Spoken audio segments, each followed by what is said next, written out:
2027 গণিতের জন্য super suggestion.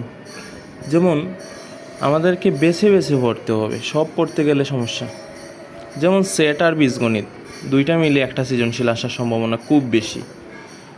এবছর ধারা থেকে আসার সম্ভাবনা 100%। তাহলে ধারা ভালো করে পড়তে হবে।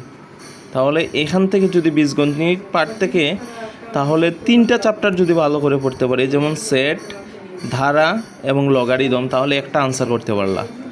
তারপরে আসো পরিসংখ্যান থেকে 2টা আনসার করলা, হইল 3টা। এখন তোমার হাতে অপশন আছে 3টা চ্যাপ্টার। ত্রিকোণমিতি থেকে একটা থাকবে, এটা 100%। পরিমিতি থেকে একটা থাকবে।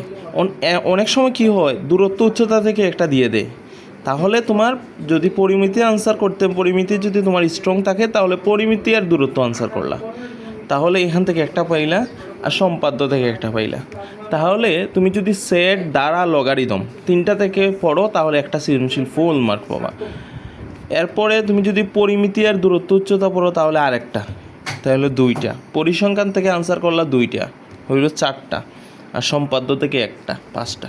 এইভাবে বুদ্ধি সহকারে যদি পড়তে পারো, তাহলে ভালো রেজাল্ট। এখনও অনেক সময় আছে, 5 মাস। যদি এইরকম প্যাটার্নে পড়তে পারো, আর বাকি চ্যাপ্টারগুলো এমসিকিউ এবং সংক্ষিপ্ত প্রশ্ন, এইগুলাতে ফোকাস দিবা, তাহলে আশা করি ভালো একটা রেজাল্ট আসবে। এই প্যাটার্নটা মনে রাখতে হবে, এই প্যাটার্নটা যেন তোমার ক্লিয়ার থাকে।